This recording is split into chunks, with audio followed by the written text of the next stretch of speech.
तुर्की ने जंग की तैयारी शुरू कर दी। नादरीन, आज की सूरत हाल पर अगर हम नजर डालें तो साफ दिखाई देता है कि मशरिक़ वस्ता के हालात एक नाजुक मोड़ पर खड़े हैं। कई दहाइयों से फ़लस्तीन और इसराइल का मसला मुख्तलिफ शक्लों में दुनिया के सामने आता रहा है, लेकिन इस वक्त जो हालात पैदा हुए हैं वो इस बात का इशारा दे रहे हैं कि मामला सिर्फ बयानात या मुज़म्मत तक महदूद नहीं रहेगा। आलमी सतह पर दबाव बढ़ रहा है और ख़ास तौर पर कुछ इस्लामी ममालिक खुलकर इसराइल की पॉलिसियों के खिलाफ सामने आ रहे हैं। हालिया दिनों में तुर्की और मुत्तहिदा अरब अमारात ने वाज़े और दो टोक मौक़िफ़ इख्तियार किया। तुर्की ने न सिर्फ इसराइल को रेड लाइन अबूर करने से बाज रहने की वार्निंग दी, बल्कि अमली इक़दाम भी शुरू कर दिए। इसराइल के साथ तिजारती रवाबित डिस्कनेक्ट कर दिए।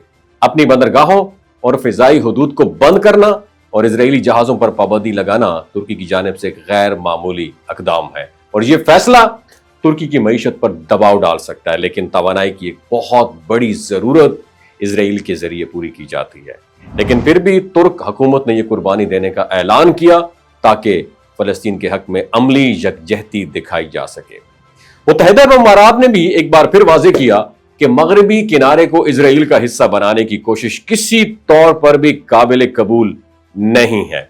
अगर इसराइल ने इसी डायरेक्शन कदम बढ़ाया तो ना सिर्फ इब्राहिम अकार्ड मुतासर होगा, बल्कि वो तमाम ममालिक जो इस अकार्ड का हिस्सा हैं पीछे हट सकते हैं। एक ऐसा ये दबाव है जो इसराइल के लिए सियासी और सफारती सतह पर मुश्किलात खड़ी कर सकता है। और दूसरी तरफ इजरायली वज़ीर-ए-आज़म नेतन्याहू ने एक वीडियो मैसेज में फ़लस्तीनियों को धमकी देते हुए कहा कि वो अपने इलाके खाली कर दें क्योंकि फौजी कार्रवाई मजीद शिद्दत इख्तियार करेगी। और इस बयान के फौरन बाद गजा पर फ़ज़ाई बमबारी शुरू कर दी गई और ये इस बात का सबूत है कि इसराइल गजा को मुकम्मल तौर पर कमजोर करने की स्ट्रैटेजी पर अमल पैरा है।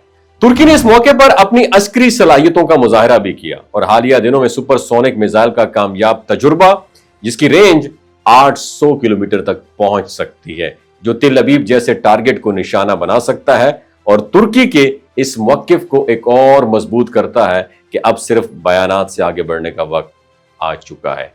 द क्वेश्चन इज दैट कि OIC या अरब लीग जैसे प्लेटफॉर्म्स किस तरह का रद्द अमल देंगे। अगर ये इदारे सिर्फ एलामियां जारी करके खामोश हो गए तो इसराइल अपनी कार्रवाइयां जारी रखेगा, लेकिन अगर तमाम मुस्लिम ममालिक मुत्तहिद होकर एक ही जबान में इसराइल को सख्त वार्निंग और अमली इक़दाम उठाएंगे तो मुमकिन है कि गजा पर जारी बर्बरियत को रोका जा सके। असल इम्तिहान यही है कि आया मुस्लिम दुनिया अपनी सफारती और मुआशी ताकत को बुरुकार लाती है या एक बार फिर सिर्फ मुज़म्मती बयानात तक महदूद रहती है। वक्त की जरूरत है कि इत्तेहाद, अमली स्ट्रैटेजी और ठोस इक़दाम के जरिए फ़लस्तीनी अवाम के साथ खड़ा हुआ जाए ताकि आइंदा नस्लें ये न कहें कि हमने सिर्फ देखने और कहने पर ही इक्तफा किया। वमा अलैना इल्लल बलागुल मुबीन। और हाँ, पाकिस्तान जिंदाबाद, इस्लाम जिंदाबाद। ये जो गिलगित बल्तिस्तान के लोग होते हैं ना, इनकी एवरेज उम्र 90 साल से भी ज्यादा होती है। You know why? क्योंकि ये लोग शलजीत इस्तेमाल करते हैं। शलजीत के अंदर 85 मिनरल्स होते हैं।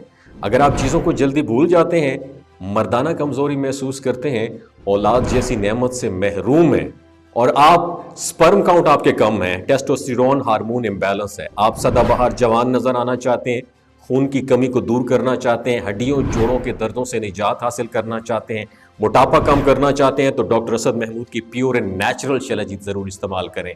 एक बात आपने दिमाग की खिड़कियों को खोल के अपनी सुननी है, हमेशा ऑर्गेनिक और कुदरती चीज़ों का इस्तेमाल करें। केमिकल वाले फूड सप्लीमेंट खुदारा इस्तेमाल नहीं करने। अगर आप डॉक्टर असद महमूद की प्योर एंड नेचुरल शलजीत को ऑर्डर करना चाहते हैं, नीचे दिए गए नंबर पर व्हाट्सएप करें। 3 बातों का ख्याल रखना है: हाई ब्लड प्रेशर में मुब्तला अफराद, खवातीन जो प्रेग्नेंट हैं और 15 से 20 साल की जो नौजवान नस्ल है जो गैर शादीशुदा हैं, अपने सेक्सुअल पावर को बूस्ट करने के लिए इस्तेमाल करना चाहते हैं तो डॉक्टर के एडवाइस के बगैर इस्तेमाल ना करें। बाकी सारे लोग बेधड़क गर्मी और सर्दियों में इस्तेमाल कर सकते हैं। अपना बहुत ख्याल रखिएगा। अल्लाह हाफिज।